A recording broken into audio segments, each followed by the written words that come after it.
Okay, we're live now. So hi everyone. We're going to wait 1 or 2 minutes for people to trickle in, and then we can go ahead and get started. So we're going to start with a little bit of small talk. How has your weekend been? You want to go first, LaKase? Anyone can go first.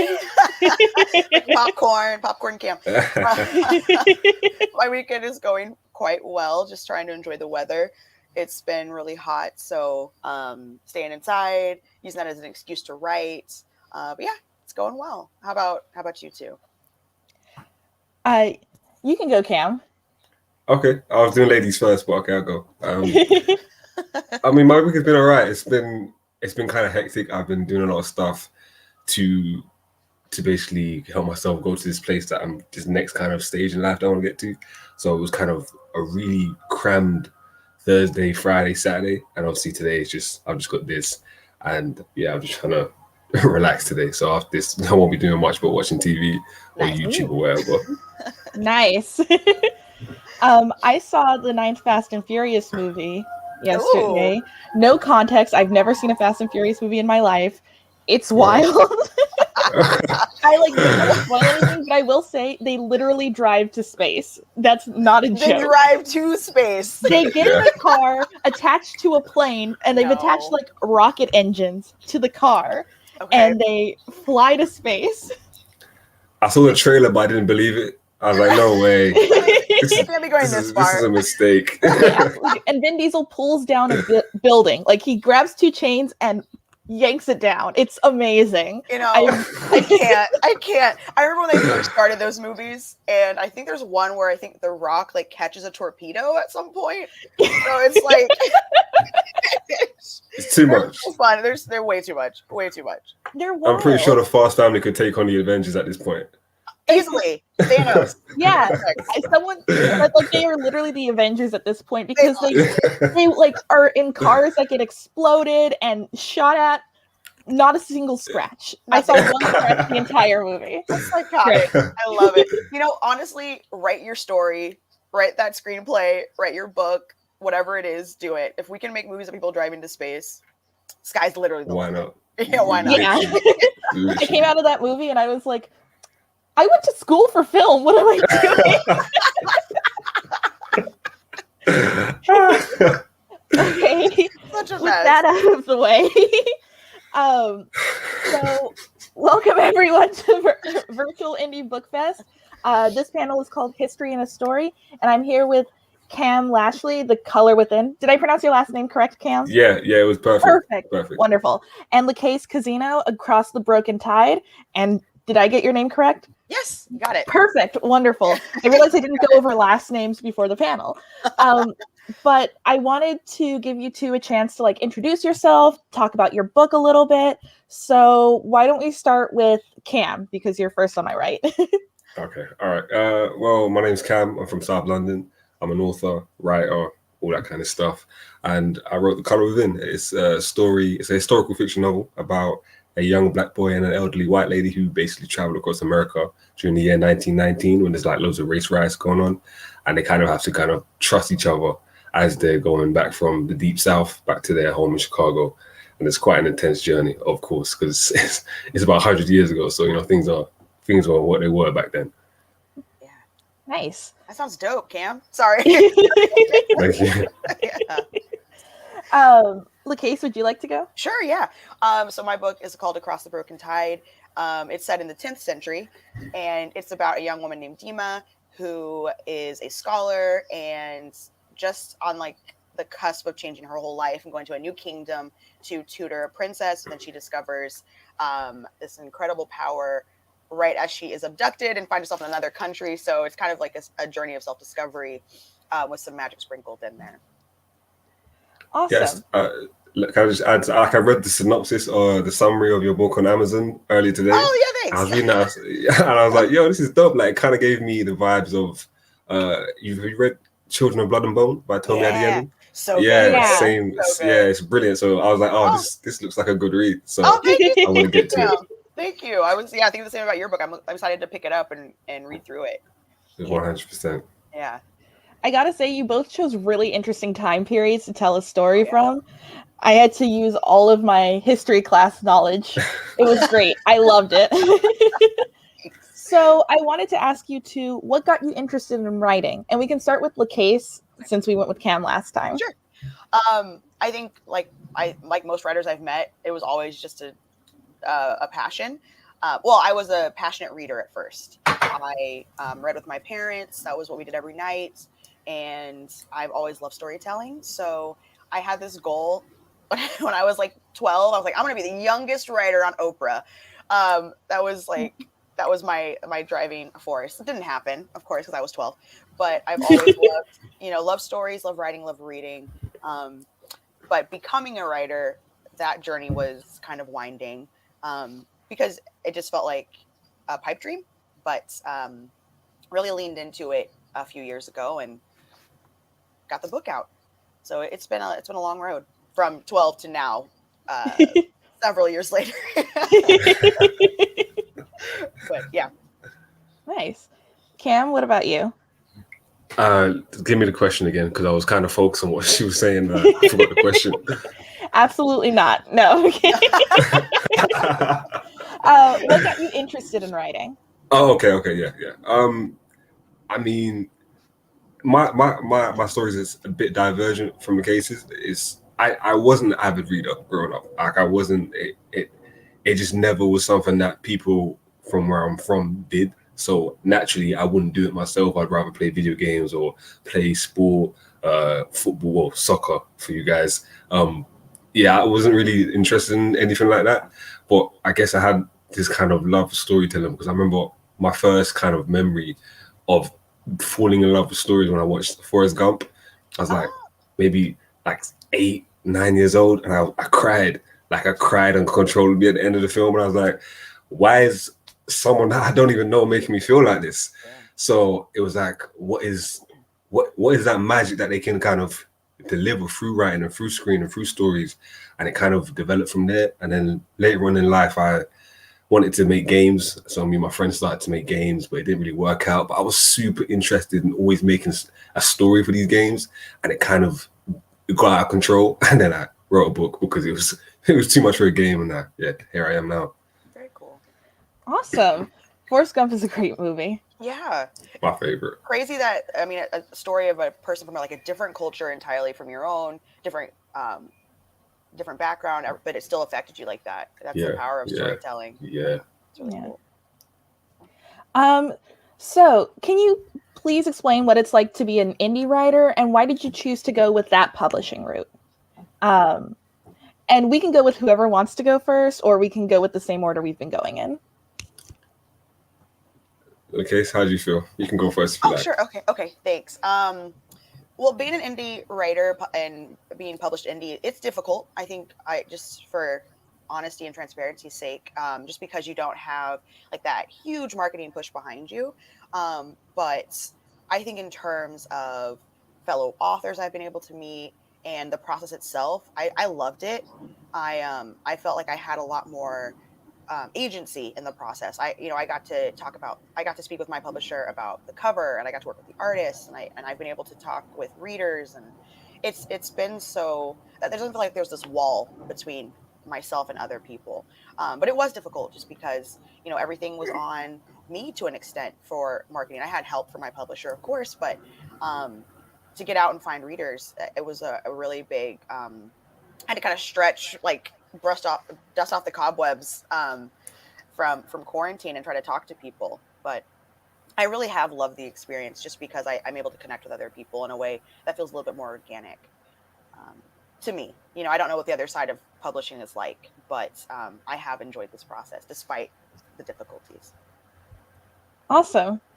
KAM, would you like to go? Yeah. I mean, to express what LaKase said, it's difficult. That is definitely something I can echo, because I didn't go into writing books and publishing with the mindset of I need to go this indie route. I didn't care if it was going to be Bloomsbury or I don't know, whoever it may be. Like it didn't matter to me. I just wanted to get this book done. And to what you said about the marketing side of things, it was super tough because I have no marketing. Well, I do have marketing experience, but it was from about 6 years ago. and it wasn't on the front of product marketing. It was more event marketing. So I just had basically no experience. So I was just like, it is all on me. And it was a bit daunting because there were things that I envisioned happening that didn't happen. And it was kind of hard to swallow initially. But I had to remember, okay, this is a small publishing house. This is an indie publishing, route. I can't expect these things that you see with like Margaret Atwood getting posters and billboards and Right. bookstores filled out. You can't expect that. So it was difficult, but it was an experience that I learned a lot from, like loads, like Yeah. more than I ever would have thought, through making mistakes and through like making decisions that probably wouldn't have been made if I was in a traditional publishing route. And I guess that's made me a better, author or marketer for that, to know those mistakes. Yeah. I think they're good skills to have in general, whether you're indie or traditionally published. I think it's really important to know how to put yourself out there, and get that extra push. And you need to know how to like sell yourself, Yeah. Yeah.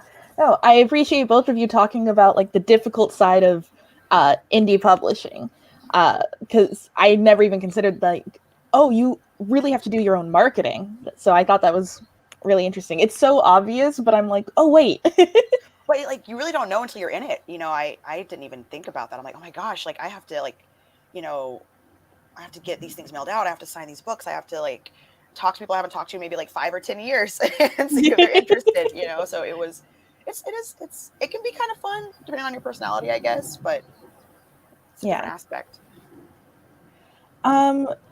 So I wanted to know what drew you to the both of you to historical fiction. Were you like always history buffs, or what sort of made you realize that was what you wanted to write? I'm gonna make Cam go first. I really want to know what drew you to 1919 United States. All right. Usually when I've like created stories in the past, I've always come up with the story first, and then, or even just the concept and the core essence of the story. And I knew the core essence of the story was going to be Black boy, elderly white woman traveling across America. That was the core, and that was like, all right, where do I place this now?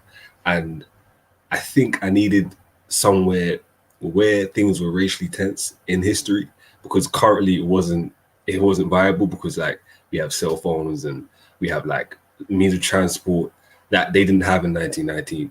So as I was looking back through history, I've only heard about LA riots or Black Panther movement or civil rights in the 60s, and I've never really gone prior to that point.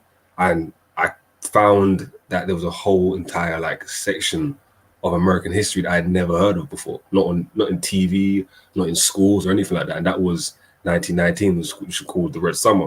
So I decided to set it there because it just felt like I was able to give that time period some exposure in my own writing, and also do the research on it and learn things about that time period and how Black people had to deal with things in a time period I'd never heard of before or never even been exposed to. So that was kind of the reasoning behind that. It was just because no one had ever done it before, or no one I'd seen had done it before. Yeah. Awesome. LaKase? Yeah. Well, I studied history in journalism, so I had an emphasis on medieval history in particular, and I always loved.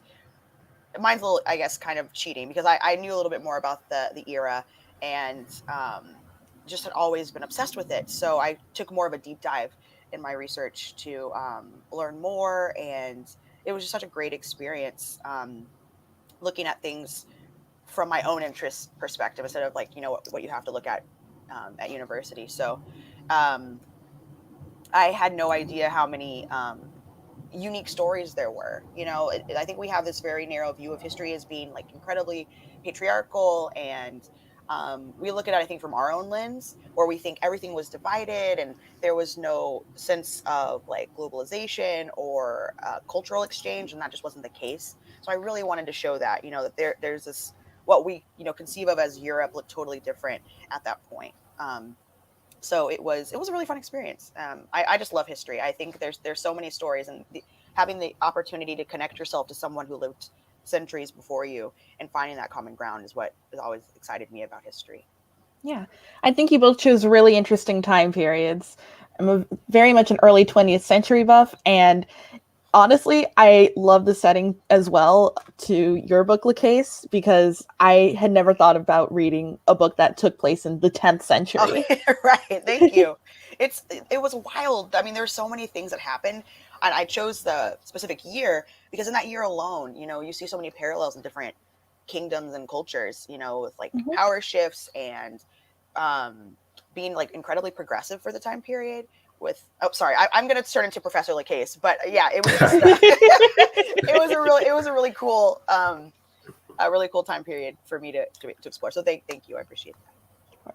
No, but from what you said about like finding common ground with Oh yeah, people that lived centuries ago, that was like, oh yeah, I didn't realize that was kind of brewing underneath the surface when I was doing research. Like I was finding Yeah. a lot of commonality between the way my life is and the way Mm. people in America's lives are, and how much hasn't changed in a Right. certain regard. And it was kind of a bit scary, but it was just good to know that it's important to look back and see that, cool, they were doing this back then, and we're kind of still doing some of those things right now. Yeah. And we need to find a way out, I guess, in some form or fashion. Yeah, totally. It kind of shows that we've always been people to an extent. We're still struggling under a lot of the same systems that our ancestors were. I think it's kind of cool. Like there's the positive and the negative. You see the positive of people having dreams and like going after those dreams and going to different countries and changing their communities as best they can. And then on the negative side, the violence and the racism and the sexism. But they also survived it. They survived both. So that's what I really like to see. Is like I can do it. If somebody did it back then without a calculator or a phone or or any kind of network, like what's stopping me? That's just So I we can definitely survive. Yeah. We can definitely survive. We can make it. We can make it.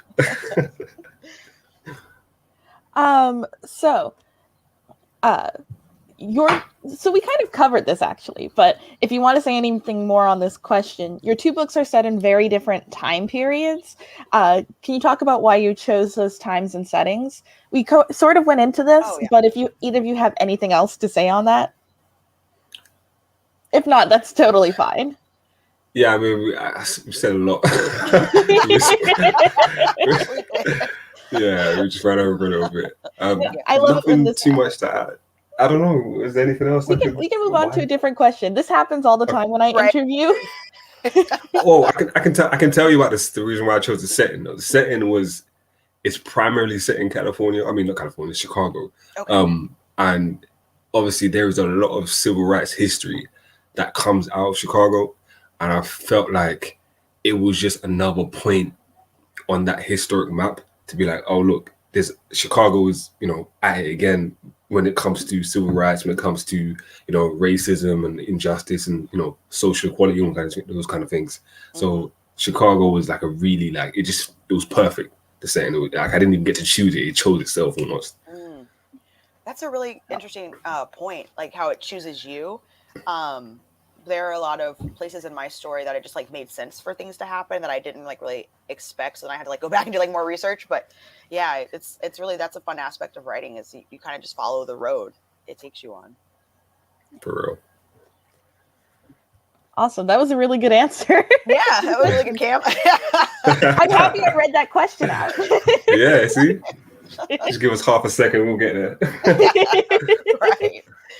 So this is also sort of in the same vein, but both of your protagonists are people who are marginalized during their time period, and let's be real, today as well.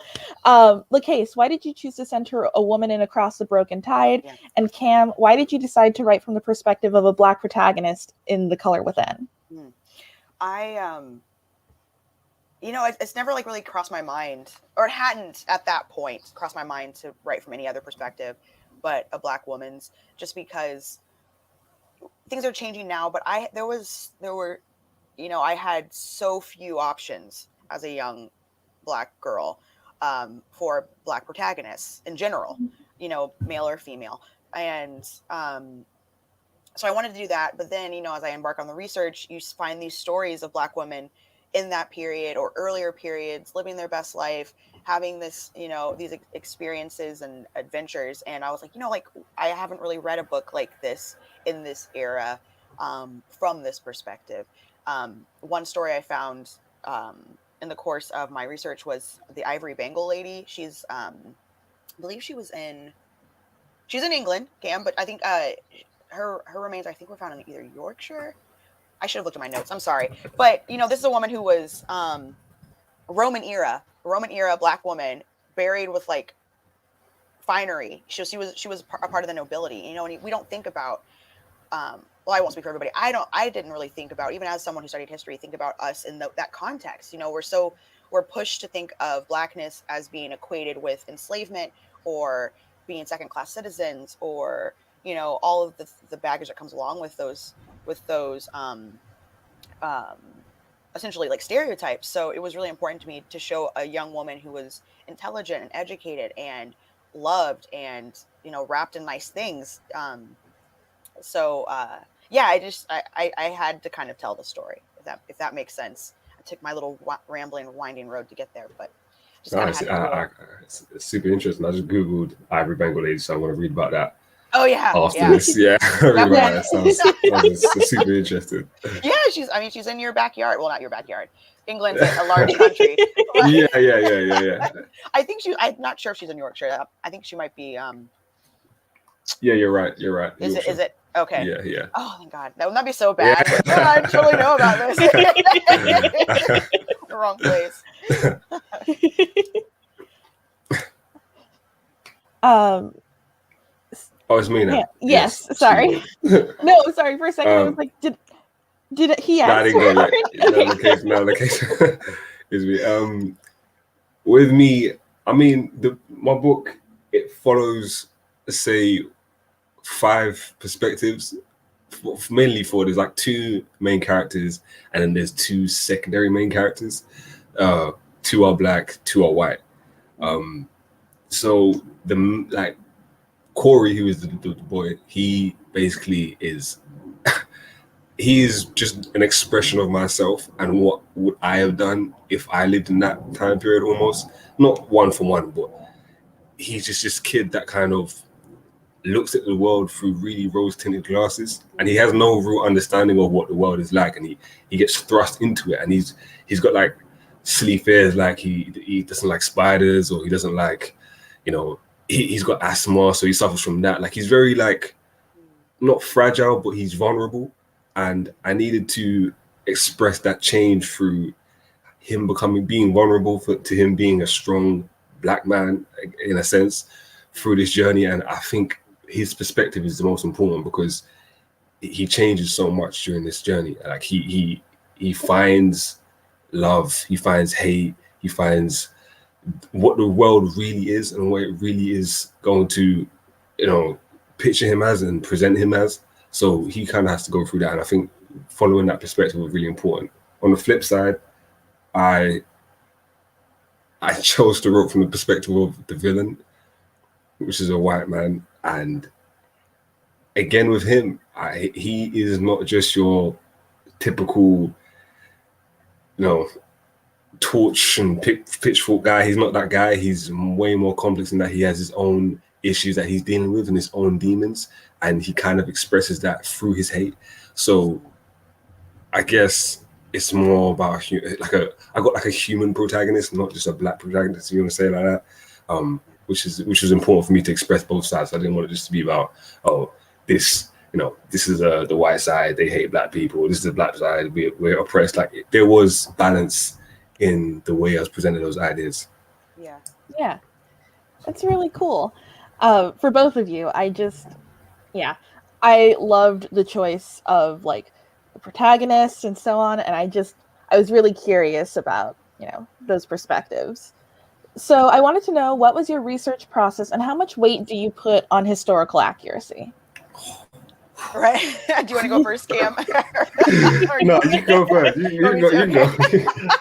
I was like, he must have been broken by it. Right? It's so hard. Okay, man. So sorry, you said historical accuracy. Okay, so my research process, I can get a little obsessive. I can get very obsessive. I like to start with the place. Okay, so where is the story going to happen? and that helps me to narrow my view so I'm not all over the place. So with that being said, I look at, the culture, the language, who's in power, so it's like, is it patriarchal? Is it matriarchal? Do they import? Do they export? What languages do they speak? Is this like a crossroads? Things like the kind of those foundational questions, because that gives life to your main character.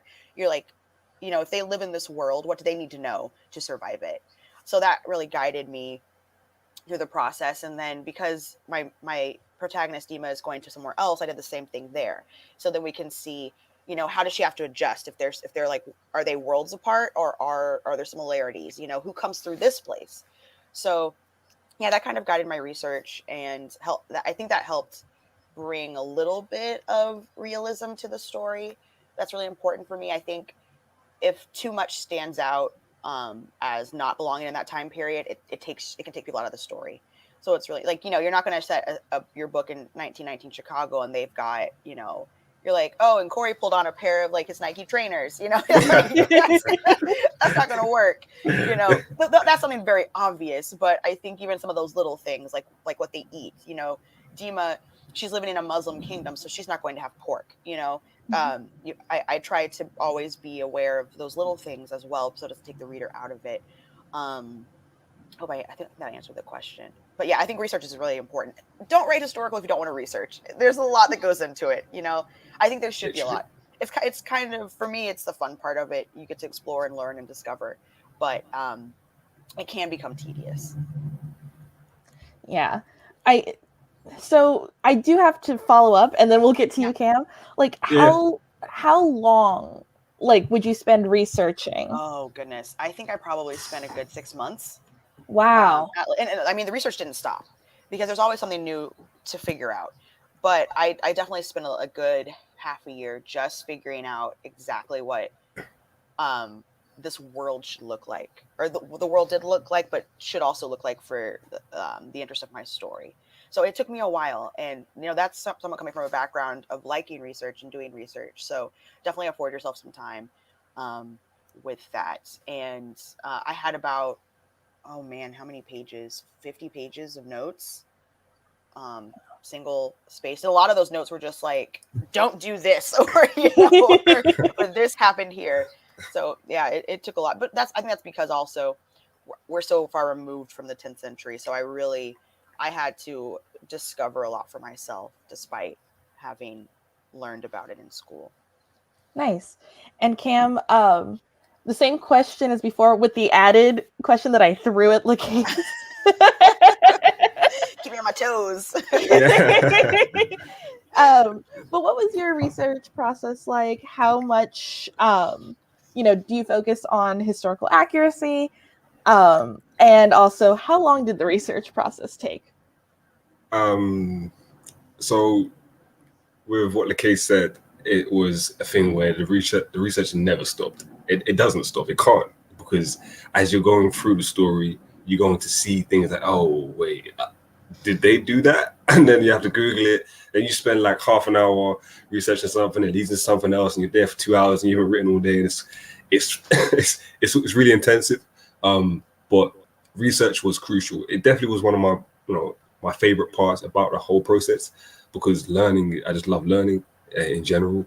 So I feel like the research was super extensive to the point where I had to close my eyes and smell the smog on the Chicago streets so that I could really understand, all right, cool, that person's wearing knickerbockers.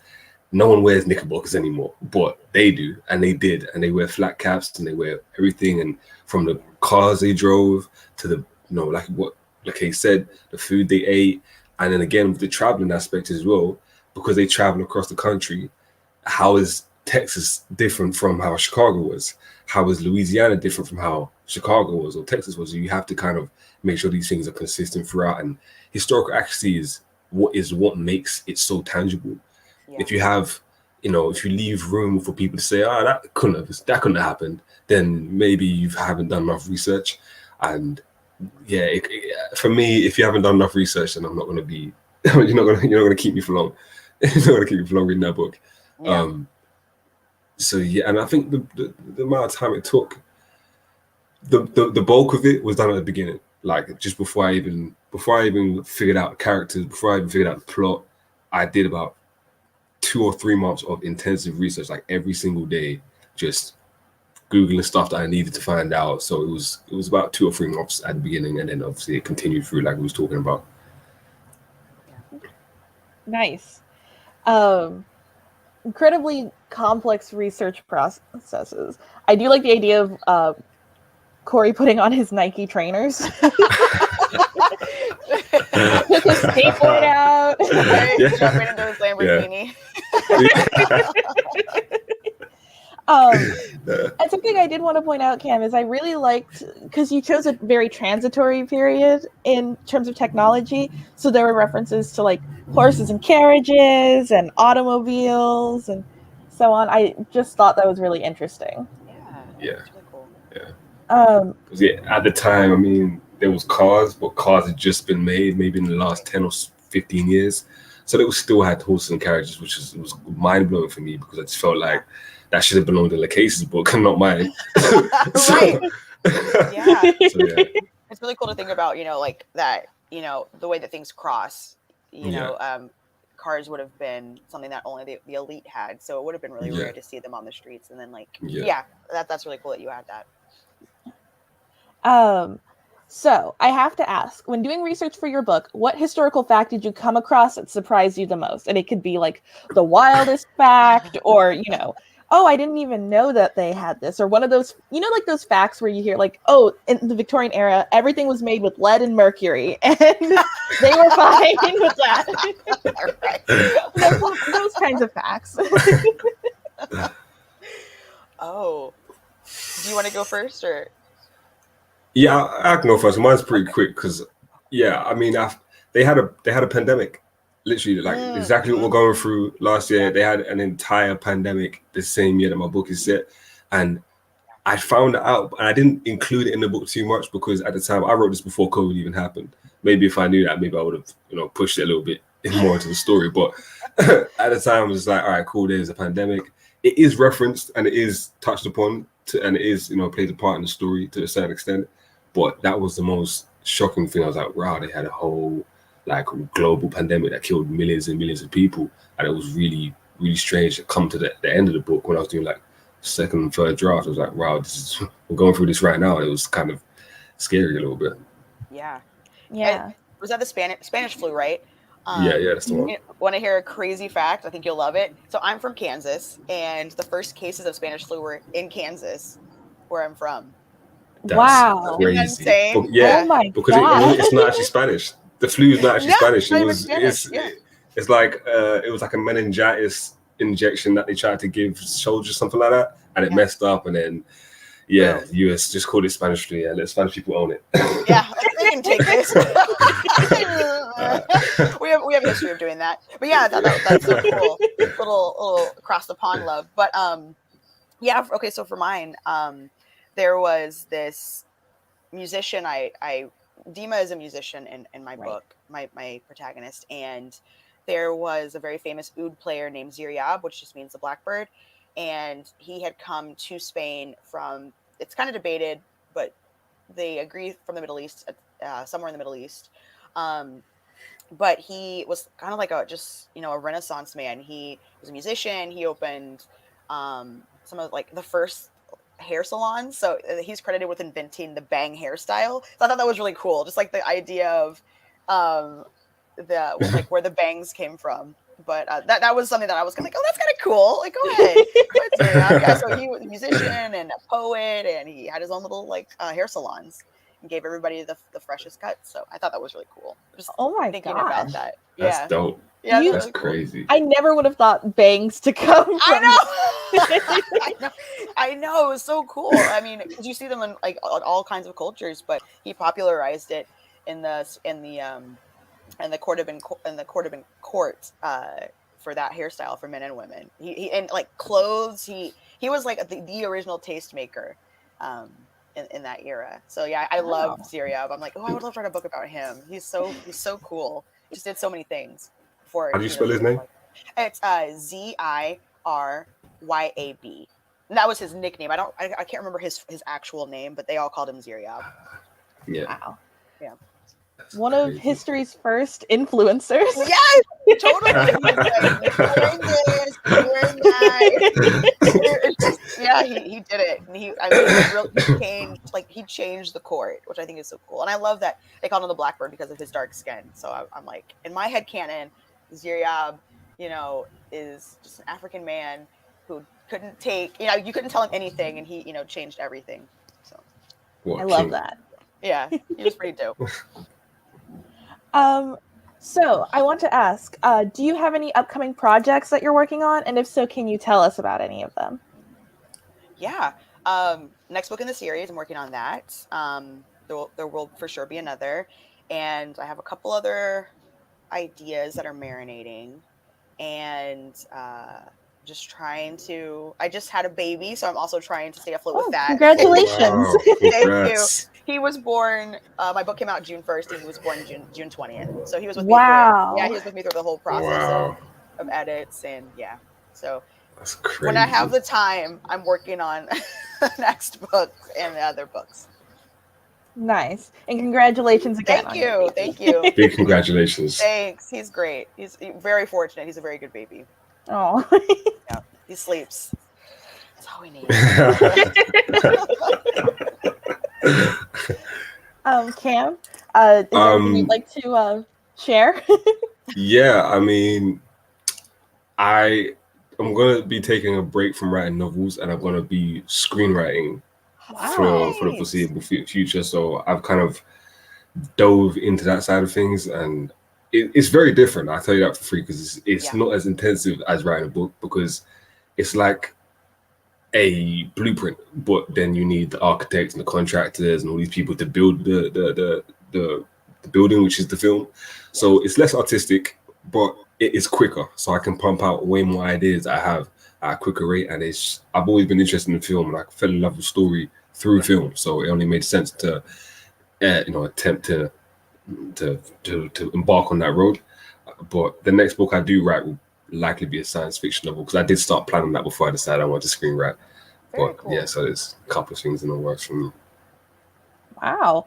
Awesome. And screenwriting must be a transition, because from what I remember, it's not really about description. That's more for like the director and the cinematographer and so on to decide. So you can say there was a building, and unless it's important to the story, you can't really describe it. Yeah, it's gonna be hard to change, like train your mind to describe less, and pushed out. And it's super hard, because all I love doing is describing stuff. So it's like taking away all my outlet for description. I can't even do that anymore. Right. Like, but it's a sacrifice I gotta make. Yeah, and screenplays are a lot of fun to write too. Oh, totally. Yeah. So before we sign off and say goodbye, I do want to ask, do you two want to drop your social media handles or anything? So people know where to find you? Yeah. Literally the only LaKase on the planet, as far as I know. So mine is just LaKase, at LaKase Cousino. And it's LaKase Cousino on all social media. It's the benefit. Name your kid something unique, and they'll have their own Instagram handle. But yeah, I'm there. I'm mostly on. I used to be on Twitter a lot. I'm anywhere. Link up with me if you have any questions or want to talk about books and writing. I'm your girl. Awesome. I'm about to go follow you just now myself. So yeah, we all gonna link up for sure. Yeah, 100%. I always follow back. I always do, especially when we have a conversation. So, so Cam, where can people find you? Mine is just at KAM Lashley for everything, which is Twitter and Instagram. I don't use Twitter that much. I check it maybe like twice a week, which is it's probably for the best. Yes. Yeah, oh my it's gosh. a bit toxic. Yes. So I just thought, let me just Protect stay as your far away mind. from that. Yeah, exactly. So I don't even check it that much. I don't even have notifications on it. So like, I don't even know if people hit me up until I check it. But Instagram, I'm more on Instagram more than I am on Twitter. So you can definitely reach me there. And obviously I want to follow LaKase, and we'll link up on there as well. It's gonna be dope. Yep. Awesome. Well, thank you so much, you two, for joining us for Thank Virtual you. Indie Book Fest. This was amazing, and it was so nice to talk to you two. That's great. Yeah. Thank you. And thank you so much, everyone, for tuning in. And goodbye. Have a great day. I never know how to sign off with this. Just slide out of frame. Just like finger guns. Yeah. Bye, everyone. Bye.